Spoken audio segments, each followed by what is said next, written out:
My cousin, younger than me by only 3 days, moved into our house for a while, and from that moment on, she began following me in every possible way. My toys, my friends, the things and people I liked, she decided they were the best and wanted them all for herself. She even went so far as to try to kill my beloved cat. My parents, concerned more with appearances than with truth, scolded me for being thoughtless and told me that as the older cousin, I should carry myself with grace and patience. Fine, I told myself I would be a good older cousin. I would tolerate more than I should. Years later, when she was limping on an injured leg, worn down by a failed marriage, and came to me in tears to demand answers, I felt no guilt. What had I done wrong? All I had been guilty of was the recklessness of youth, of letting the wrong people into my life. I still remember the night my mother called me close to midnight. I had just finished my work at home, applied a face mask, and was about to sleep. "Aubrey, your cousin is asking for a divorce again. Do you know a lawyer? Just recommend anyone to her." She said, her voice sharp with impatience. She clearly didn't want to help, but for the sake of appearances had agreed to make a call, only to pass the burden on to me. My mood shifted instantly. Of course I would help. After all, I had to see the result of years of patient work. "Mom, wait until I get home. We'll deal with it then." She agreed and hung up after a few curt words. From the outside, people might have thought Marissa Kent and I were close, but in truth, our relationship was a facade. In the beginning, it had been different. I had truly thought of her as a sister. Born just 3 days apart, we lived in different cities and only saw each other during holidays. When I was 8, her parents, my uncle and aunt, were on the verge of divorce. During that time, Marissa Kent was sent to live with us temporarily. I remember the first day she arrived. Her face anxious, her small voice calling me Sister Aubrey. I was an only child, so she was the only one to ever call me that. I was determined to be good to her. My parents told me to take care of her, and I did. I brought her to my room and asked what she liked to eat so I could have the housekeeper prepare it. That night, she had an allergic reaction after eating a mango mousse cake. My father rushed her to the hospital while my mother unleashed a storm of anger on me, accusing me of causing trouble. But it had been Marissa Kent who had asked for the cake in the first place. Afterward, she held my hand, apologizing repeatedly, telling me about her pitiful past, how she had never been allowed to eat sweets, how she could only watch other children enjoy them. The one time she dared to ask, her mother had yelled at her. She claimed she didn't even know she was allergic to mango. 7 days after she arrived, my favorite stuffed doll, the one I cherished most, ended up in the washing machine. By the time it was taken out, it was ruined beyond repair. She apologized again, saying she had only wanted to wash it because it looked a little dirty. I didn't even have the chance to say anything before my mother scolded me for overreacting, telling me I lacked the grace of an older sister. Marissa Kent had made sure to apologize in front of my parents, painting herself as considerate. Inside, I was furious. That doll had been a graduation gift from my beloved kindergarten teacher, something priceless to me at 8 years old. From that point on, I began to dislike her. Soon after, for the first time in my life, I failed to turn in my homework on time. The class monitor came to collect our assignments, and I searched my bag over and over, but it was gone. I knew I had done it. My teacher trusted me, but still told me to call my parents to bring it. The housekeeper searched everywhere but couldn't find it. In the end, I was punished by having to do double homework. That was the rule, and even though my teacher believed I wasn't lying, she couldn't make exceptions. I went home and searched my room again, but the homework had vanished. That night, my mother scolded me again for embarrassing her, her voice sharp and cold, her eyes filled with disappointment. I glanced over and saw Marissa Kent sitting there with her bowl of rice, smirking in satisfaction, as if my humiliation was her entertainment. Theresa Kent leaned back, remarking how careless I was, while praising her own daughter for never losing anything. My mother turned to smile and compliment Marissa Kent, comparing me unfavorably to her, the same lips that had just torn me apart, now shaping gentle words for her instead. I stood there, my stomach aching with hunger, yet all I could feel was an icy chill spreading through my whole body.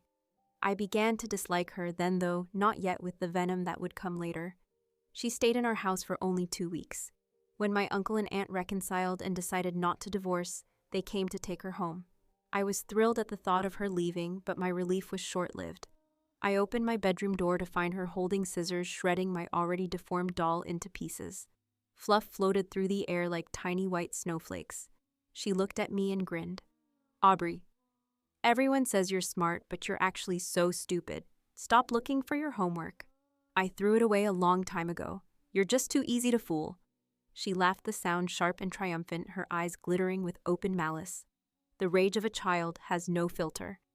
We argued, our voices rising, months of resentment bursting through at once. My mother, in front of my uncle and aunt, slapped me hard across the face. "Aubrey, can't you behave for once? How dare you bully your little cousin? Aren't you ashamed?"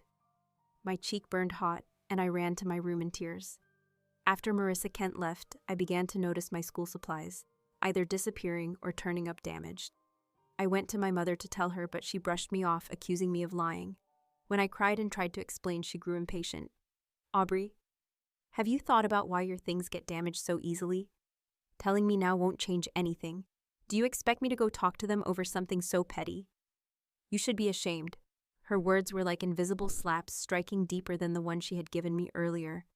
My face no longer hurt, but my heart ached sharply. That was when my dislike hardened into hatred. In 3rd grade, after many pleas and promises, my mother finally allowed me to have a pet. I spent my savings on a beautiful golden cat. He was gentle, quiet, and affectionate, following me around like a shadow. Every day after school, he would sit by the door waiting for me. He would curl up beside me as I did my homework, and when I finished, he would meow softly and nuzzle into my arms. He loved steamed buns, so I named him Tiger. At first, he was just a pet, but over time, he became my most important companion, filling the loneliness in my life and soothing the parts of me that no one else cared to see. All of that ended during the Lunar New Year of 5th grade. I went with my mother to visit relatives, returning the next day to find my bedroom door unlocked. Tiger was dead, the fur around his mouth stained with chocolate. There were only 2 keys to my room, one with me, the other hidden in a potted plant. The hidden key was gone. Only Marissa Kent could have entered, and only she would have reason to. Cats cannot eat chocolate, and Tiger had never touched anything I hadn't given him. When I cried, my mother looked annoyed. "It's just a cat, maybe it's better this way." He was a nuisance anyway. She had never liked Tiger, and now she seemed almost relieved. I walked into the guest room Marissa Kent had stayed in before and checked the computer history. 2 recent search queries stood out: how to kill a cat, and if you force a cat to eat something, will it bite you? In that moment, I hated her in a way I never thought possible. I buried Tiger with my own hands and carried that hatred like a locked box inside me. When Marissa Kent unexpectedly transferred to my school, in 6th grade, landing in the same class as me, I knew my chance had come. I didn't rush to strike back. I watched her closely for 2 weeks. She was a mess of contradictions, arrogant, yet carrying a quiet insecurity that made her tear others down to hide her own lack. She loved to boast about what she had, and took delight in others' misfortunes, especially when she could gloat over them. Her insecurity showed in the way she constantly compared herself to others, resenting anything they had that she didn't, even if she secretly wanted it. Even when she truly wanted something, if she knew she couldn't have it, Marissa Kent would sneer at it, calling it ugly or worthless, pretending she had never cared in the first place. I once asked her why she had suddenly transferred to our school in 6th grade, but she dodged the question, her voice faltering. It wasn't until later, by sheer coincidence, that I learned she had been ostracized at her old school. Her constant backhanded remarks, mocking attitude, and two-faced behavior had driven everyone away from her. No one wanted to be her friend, and unable to stand the isolation, she transferred. If she had to rank the people she disliked most, I am certain I would be at the very top of her list. Not because I had wronged her, but because I had always been among the top 3 in every class I attended. I was polite, organized, diligent, and praised by teachers and relatives alike. I was the golden child, the one her parents constantly compared her to, the measuring stick they used to criticize her. For that, she hated me, resented me, and wanted to destroy me. Unfortunately for her, I felt exactly the same. Just before final exams, Marissa Kent was caught stealing. The teacher had searched her desk and found several stolen items. I stood among the crowd as her expression shifted from confusion to panic. She turned toward the class, insisting, "These aren't mine. Jenna Morales asked me to hold them. She's the real thief." But Jenna had been absent for several days. One student reminded the class that Jenna had been out sick, her parents having notified the school she was in the hospital, and wouldn't return until the following week. Someone else pointed out that Jenna had called them the day before, asking them to retrieve something, claiming I had borrowed it and hadn't returned it. I watched Marissa Kent scramble for explanations, her voice trembling. After a moment, I stepped forward. "Teacher, maybe we should call her parents. We can also check the classroom cameras." Marissa's face blanched. "No, I don't want my parents here," she blurted, which only deepened everyone's suspicion. I knew she wasn't stealing for herself. She had a certain twisted pride. She wouldn't take something to use it.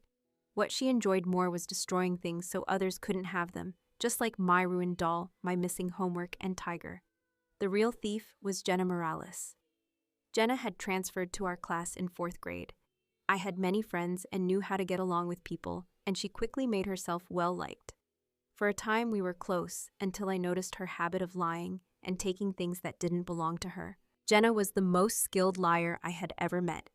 She lied as naturally as breathing and was careful in choosing her victims, targeting those who wouldn't question her. If anyone noticed something missing, she would speak just enough to make them think they had lost it themselves, even earning their gratitude for her comfort. When Jenna realized I couldn't be fooled, our friendship cooled. It didn't take long for Marissa Kent to grow close to her, with more than a little help from me. Marissa had arrived knowing almost no one, so I often praised Jenna in front of her, calling her my best friend. Praising her grades and character. I even introduced them personally, and when the teacher assigned seats, I suggested they sit together so they could help each other with schoolwork. From there, their friendship grew thanks in no small part to Jenna's persistence. Jenna Morales quickly figured out that Marissa Kent was easy to manipulate. A few flattering words, a little praise, and she could get something in return. Maybe by then Jenna had grown tired of her, or maybe it was the suspicion hanging in the air, but she set Marissa up to take the fall. When Marissa's parents arrived at school, I stood before them and turned to her, speaking in the calm, instructive tone of an older sister. "Marissa, the teacher, has already said it. Stealing and lying are things only bad students do. But if you admit your mistake and change, you can still be a good one." She couldn't stand being accused of something she hadn't done. "I've already told you it wasn't me," she said, her voice shaking. I tilted my head and thought, if it wasn't you, then who was it? The teacher had gone to get the security footage. On the recording, Marissa Kent was clearly seen taking a classmate's belongings during a quiet moment and slipping them into her bag. They also checked her phone logs. The call she had claimed was from Jenna Morales. Wasn't from Jenna's number at all. It came from a cheap phone rental service. When they called back, the truth was obvious.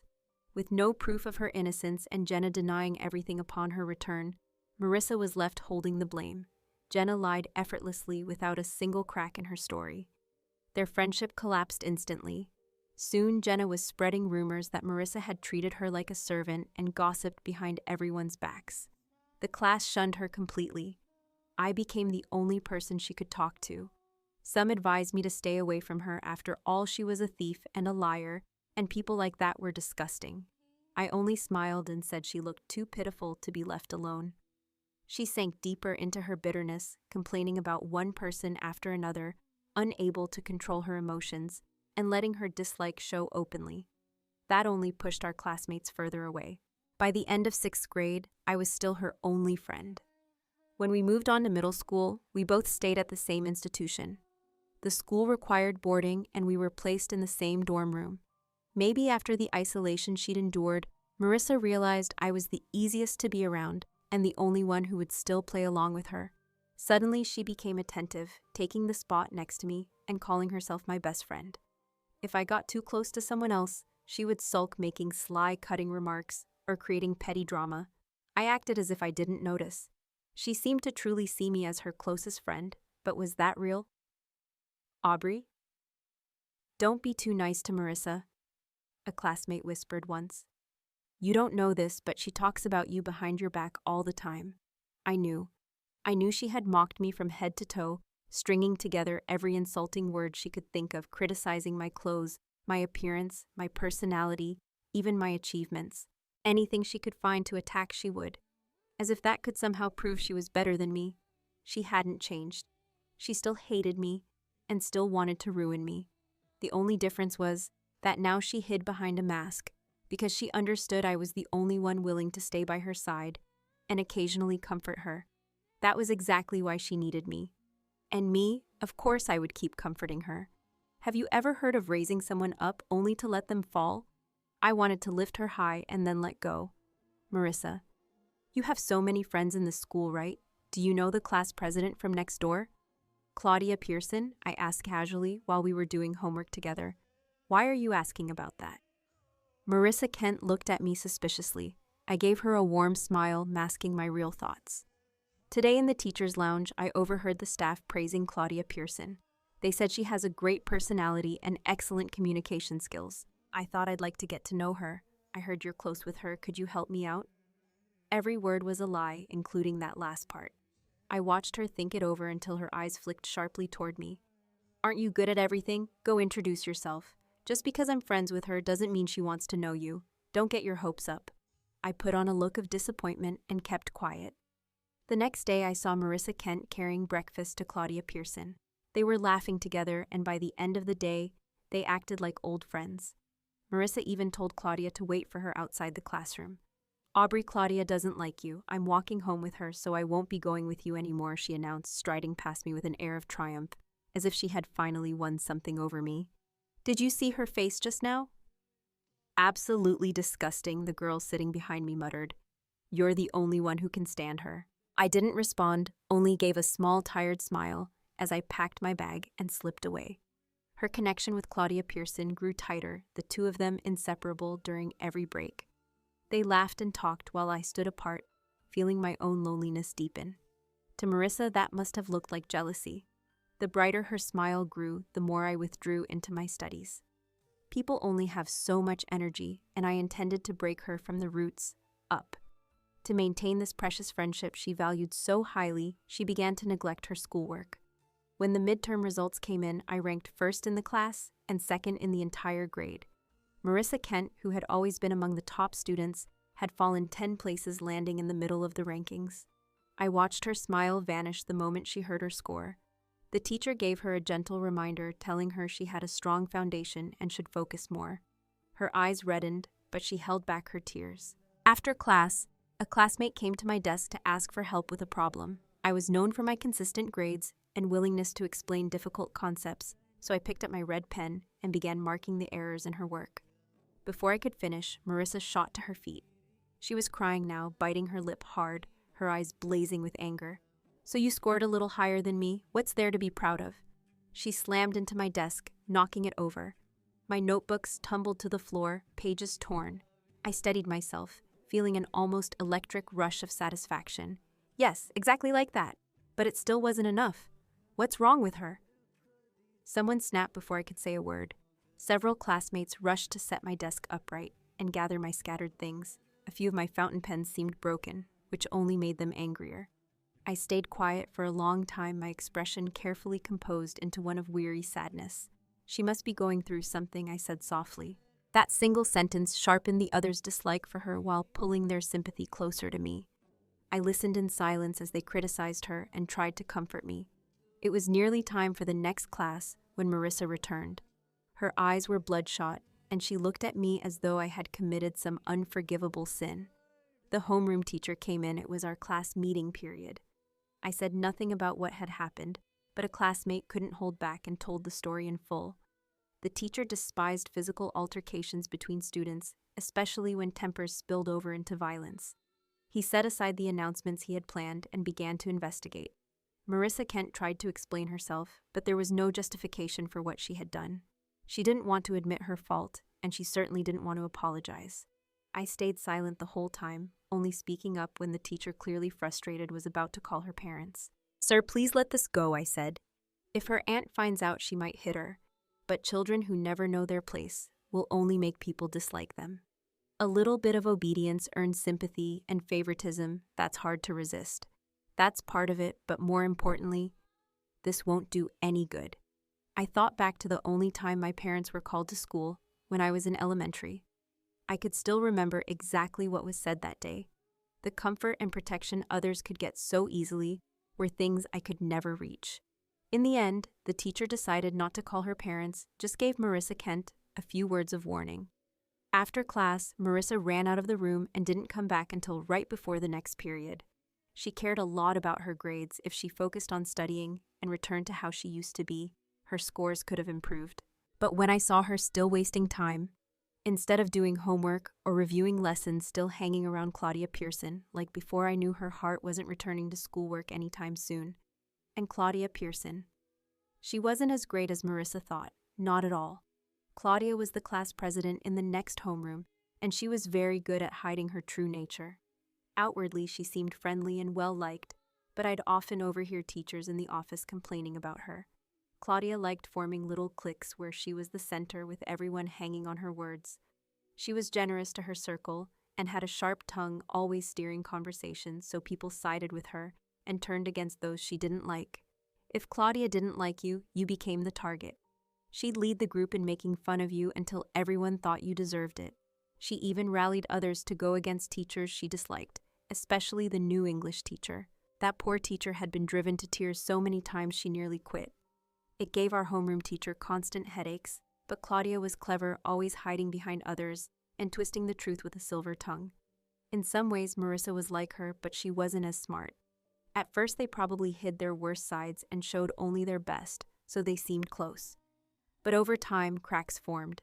The biggest problem was that neither wanted to be the follower, each wanted the other to obey. When I noticed Marissa seeking out Claudia less and bad-mouthing her behind her back, I knew the day I'd been waiting for had come. Once Claudia found out they had a huge fight and officially stopped being friends. From then on, Claudia rallied her friends to isolate Marissa talking trash about her, and every time they passed her, they'd bump her shoulder or mutter something cruel. Of course, Marissa didn't take the bullying quietly, but her retaliation was too weak to matter. She went to the teachers, but they could only scold Claudia or threaten to call her parents. Things got worse when Jenna Morales transferred to Claudia's class and became her new best friend. I watched coldly, ignoring Marissa's silent pleas for help again and again. Only when the teacher found a temporary way to rein in the bullies did Marissa get a bit of relief, but only a bit. By 8th grade, when Claudia and Jenna were both 14, the parents of their victims finally reported them to the police. The two girls were sent to juvenile detention and transferred to different schools afterward. The victims didn't stay either. They all moved away. Marissa Kent was the only one left. With Claudia Pearson and Jenna Morales gone, the rest of the students, shaken by what had happened, no longer dared to treat her the way they once had. But the distance remained. She seemed to give up on herself entirely, seething with quiet resentment toward everyone around her, and somehow she found her way back to me. By then, her mind wasn't on school anymore. Maybe it was because she knew there was no hope for her, but Marissa started coming up with petty, ridiculous ways to get in my way to slow me down. None of it worked. My grades stayed near the top of the class. I had a goal, a single burning reason to keep pushing myself. I wanted to get as far away from my parents as I could. I wanted freedom that belonged only to me. When I entered high school, I made it into the school's elite program with the second highest score in the entire year. Marissa's grades had fallen hard. She barely scraped enough points to get into the top track. She had other options, lower tracks, where the competition wasn't as brutal, but she refused them all and insisted on being in the best class. Her parents came to mine, eyes red with tears, begging them to help. My parents weren't happy about it, but eventually agreed, making it clear this was the one and only time they would intervene. When the class rosters were finalized, they wanted me to tutor her. When my mom, Evelyn Sullivan, seemed ready to agree, probably thinking it wouldn't affect her, I spoke up. Aunt Theresa. Mom already signed me up for a few extra courses. Why don't you enroll Marissa too? We could take them together. The tuition wasn't cheap. Aunt Theresa hesitated, and eventually the idea was dropped. On the first day of school, Marissa and I were once again in the same class, and when I accidentally let slip how she'd gotten in, word spread quickly. Everyone had worked themselves to exhaustion for a place in this elite group. No one was about to welcome someone who got here through connections. Her personality hadn't changed. If anything, it was worse. She carried herself with an air of superiority, refused to befriend anyone, snapped when she heard anything unflattering about herself, yet constantly criticized others behind their backs, picking them apart from head to toe. It didn't take long for her to be isolated again. But in the elite class, most students were too focused on their own work to actively bully her. They just ignored her. Then Marissa started dating. Her target, Logan Pierce, the student council president. On paper, he was the model student, charming, friendly, thoughtful, but in reality, he was a master manipulator. He knew exactly how to use sweetness as a weapon, drawing people in without them realizing they were being played. As the class vice president, I worked with the student council now and then. During school events, I ended up interacting with Logan more than I cared to, and I noticed quickly his interest wasn't just in me. Any girl who was attractive or academically strong got the same treatment. He'd lean in, play. The warm, helpful guy create this subtle, lingering tension. Hey, You didn't finish this part, did you? Let me help you with it. The day Marissa tossed her workbook at me, interrupting my own studies, an idea sparked. Marissa, I asked casually, you know Logan Pierce, right? The student council president. Just like I had once done with Claudia, I started accidentally praising Logan in her presence. And honestly, there was plenty to praise. His reputation was spotless. After a few of these moments, I could tell she was interested. You don't like him, do you? She asked, almost teasing. I quickly shook my head, feigning surprise. Marissa, what are you talking about? We just started high school. How could we be thinking about dating already?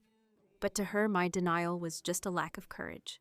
I could see the shift in her eyes. With a little help from me, she managed to join the student council. It wasn't a heavy workload, but she spent almost every spare moment there. Her mind drifted even further from our classwork. Soon she was bringing up Logan's name, Marissa Kent. Never realized that all of Logan Pierce's warmth was nothing more than sweet talk wrapped in a smile. But I couldn't entirely blame her. At school, plenty of girls had quiet crushes on him, and none of them could tolerate hearing anything negative about him. In their eyes, anyone who dared criticize Logan was simply jealous. They were the very ones who helped polish his perfect reputation even further. When Marissa came to me one afternoon, her face lit with pure joy. She could barely contain herself. Aubrey, Logan, and I are officially together. I don't care what you used to think, but from now on, you can't even think about him that way. Of course I wasn't going to compete with her. This was exactly the plan I'd set in motion. Still, I was a little surprised at how quickly it all happened, faster than I'd expected. It didn't take long to learn their relationship was being kept under wraps. Logan didn't just hide it from teachers and parents. He wouldn't even let Marissa tell her friends. She agreed to the secrecy, but she couldn't resist bragging to me. Did Logan really like someone like Marissa? I didn't buy it. After watching them for a while, I started noticing things. I had a feeling she wasn't the only one he was seeing. His family wasn't wealthy, but recently he'd been working part-time on weekends, earning him even more admiration from everyone. Every time Marissa mentioned Logan, it was nothing but glowing praise.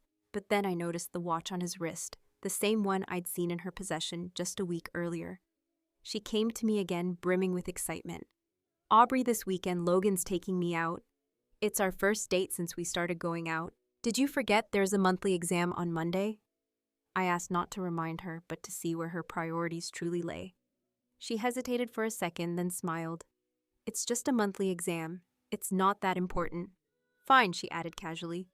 When I get back from my date, you can help me review the important parts, okay?